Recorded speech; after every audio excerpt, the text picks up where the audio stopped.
I got really good news for you all today, and it's the greatest news that we could ever have, and that is this: the end of the world is coming soon. I mean, that is really good news. If you listen to beautiful, memorized reading today of the prophet, where Jesus is going to come and bring justice to the world and those who fear him, the Son of justice, the Son of righteousness will rise with healing in its wings, dear brothers and sisters.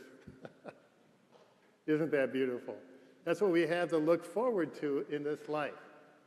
And this dovetails with our gospel reading today, because the disciples have taken Jesus to the temple, and they were sort of showing him around as if he needed a tour of the place. Can you imagine that?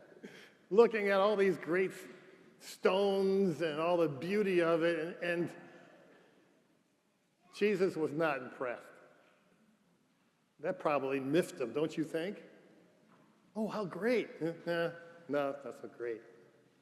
The whole thing is going to tumble down into dust. Now, for them, and the way they thought was this, that the temple was the center of the earth because God dwells there. And they couldn't imagine the existence of the world apart from the temple, right? And so for them, their minds immediately went to, well, this must be the end of the world. Okay, and when's this going to happen? And so Jesus works them through all the things that need to be happening before this happens. You know, in the last 2,000 years, since the establishment of the church, everyone believed that they were living in the last days and that Jesus could come at any moment. However, what we see happening in our world today is unprecedented. It's an acceleration of what we might read in the book of Daniel, where it says, in the last time, knowledge and information is going to be accelerated. And that's what we see today. I'd like to talk with you about a couple of things. The first thing I want you to know about this knowledge is this: big data. Do you know what big data is? Pretty silent here. I know a lot of you do know and know a lot more about it than I do. What's big data? It's like this vast lake with many tributaries going into it, and it's a lake of information, knowledge, data. And it's being fed at a velocity of unprecedented speed, growing by the seconds. Every kind of a piece of information you can think of is in there, and a lot of it is really good stuff. Just think of how the medical world and all the science that's in it, a lot of mathematical equations that are inside of this pond. But there's also a lot of evil as well. In fact, it's being polluted by all sorts of moral mud. And there's no one to regulate this.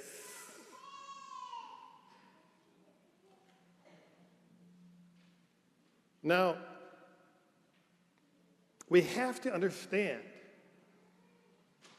what's happening around us with big data. It knows a lot about you.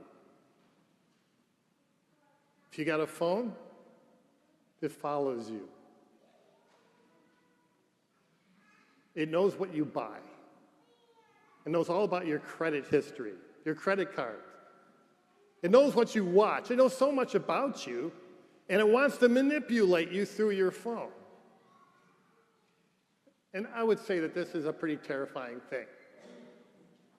Now, the second thing you need to know is artificial intelligence, AI. AI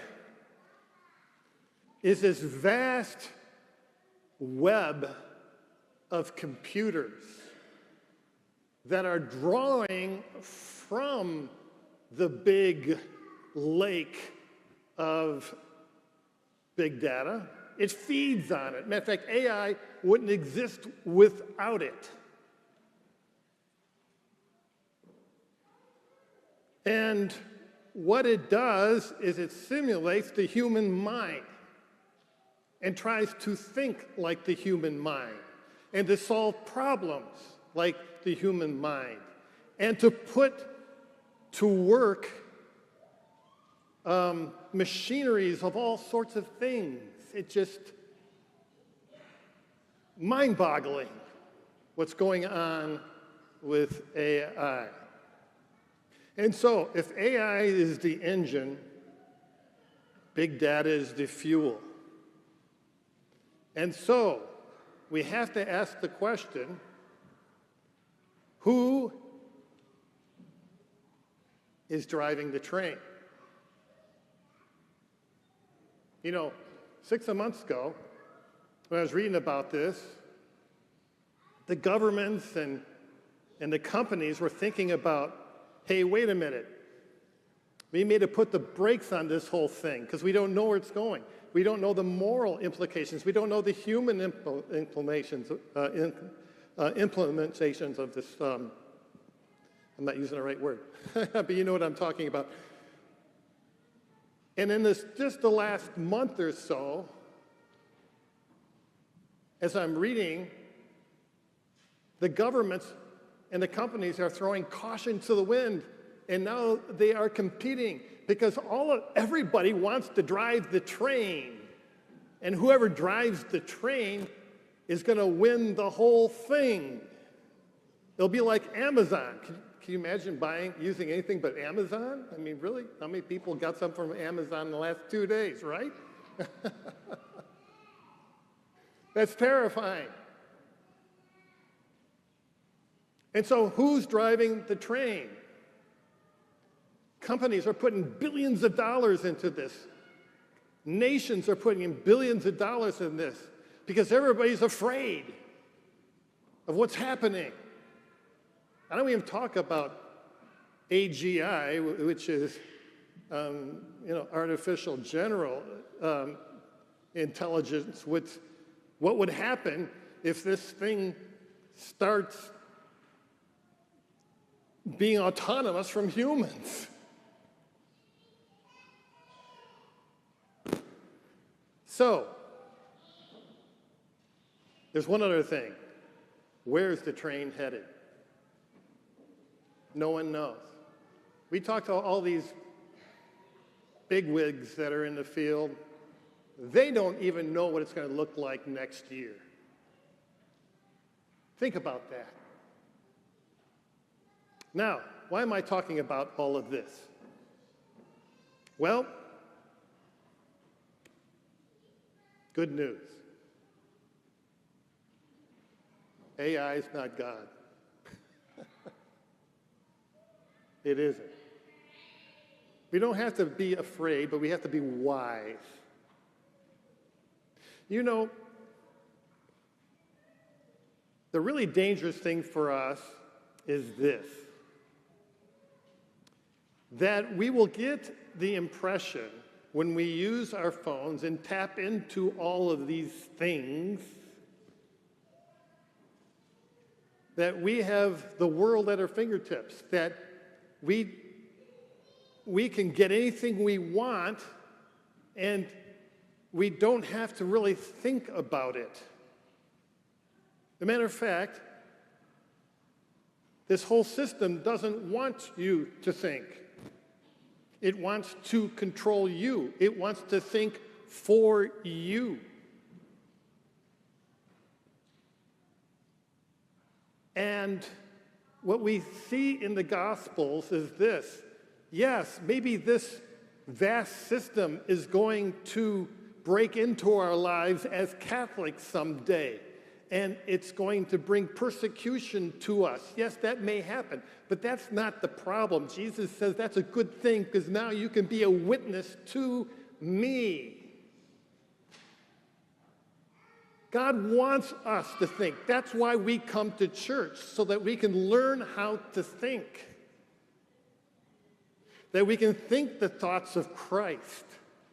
That we can feel what Christ feels, the compassion of Christ. And we can be obedient with the obedience of Christ.